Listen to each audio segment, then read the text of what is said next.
Hey, I'm Wade Phillips. This is my wife, Larbeth. We both live in Madison, have been members here at Broadmoor for a little over 10 years.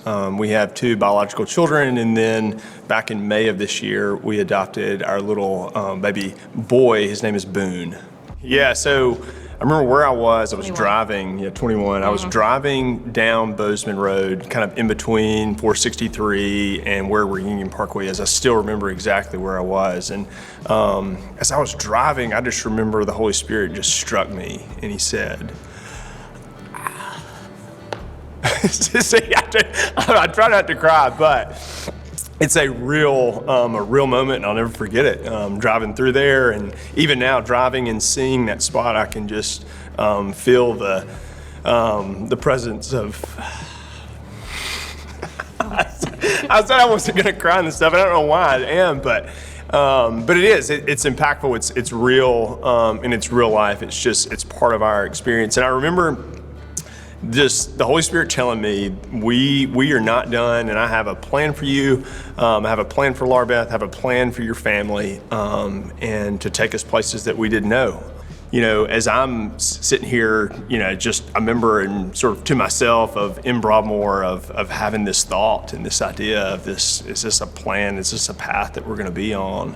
All of a sudden, the church that you're a member of and that you're invested with and you have relationships with and you do life with, all of a sudden they're like, by the way, we're going, we're going to take this pretty deep. We're really going to invest ourselves in something called the Shelter Initiative. It's like, interesting.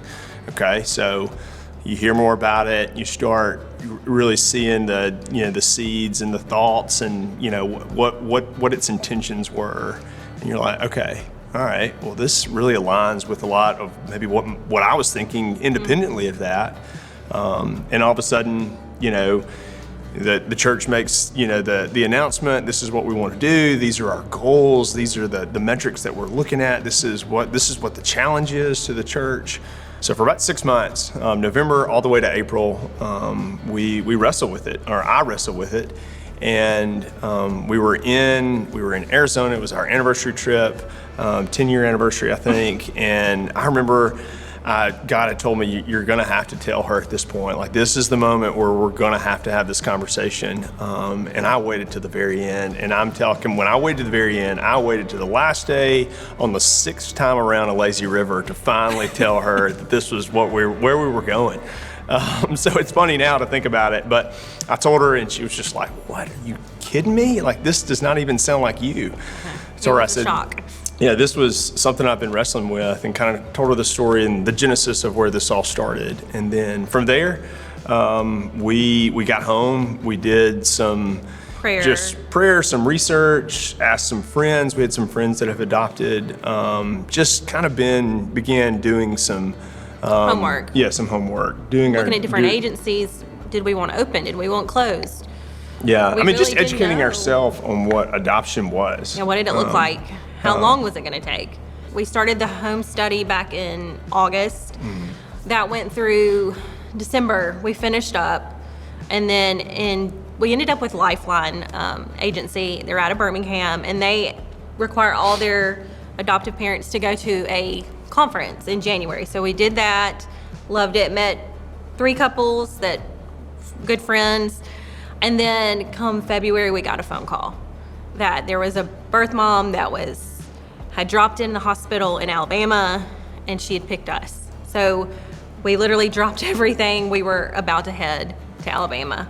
Yeah. And then things just slowly started to unravel before we could leave. That phone call was on a Friday at noon. Slowly, they said, don't come till Sunday. By the time we were supposed to leave on Sunday, she had changed her mind. Fast forward to May. Mm-hmm. Was it May? Mm-hmm. Once again, we got a phone call Friday that another drop-in mom had come to the hospital and was going to put her baby up for adoption, and she had chosen us. And so I'm trying to remember, we went to the hospital, met the birth mom and the birth father. They were married. She had 2 other children of her own, a 13-year-old and a 7-year-old. And we met them and felt pretty good, as comfortable as you can feel at that time. Yeah. And then, so that was on Tuesday. Wednesday, the rights were supposed to be up at noon. We were sitting in a hotel room in Mobile, Alabama, and we got the phone call that she had changed her mind. So, I mean, you're as devastated as you can be. I mean, we had met him, we had held him, we were already in love with him. Our girls were excited. It was crushing. But once again, the theme of it was obedience. And that was not gonna be our baby, and that was okay. So that would happen on Wednesday. Saturday, we got a phone call. She's changed her mind again. Can y'all come back? And I was kind of bitter. I have to admit, I was like, no, I'm not coming back. I've left my kids for a few days. I don't want to come back. I'm going to put, limits on this. I'm not coming back unless these things are happening. And so we prayed about it. And then Wade was like, we got to go. Yeah, we had to go. There was no question we were going to do this.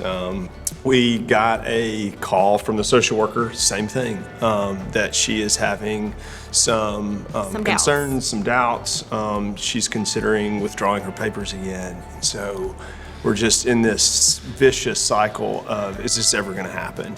Long story short, there was some just logistical things that just were not going to work out for her. And so we got to 5 o'clock, 4:45 on that day, and it was official from a standpoint of being placed. So that was our placement. But someone told me that has gone through an adoption. They say, look, one day you will tell Boone that it was hard for his birth mother to give him up.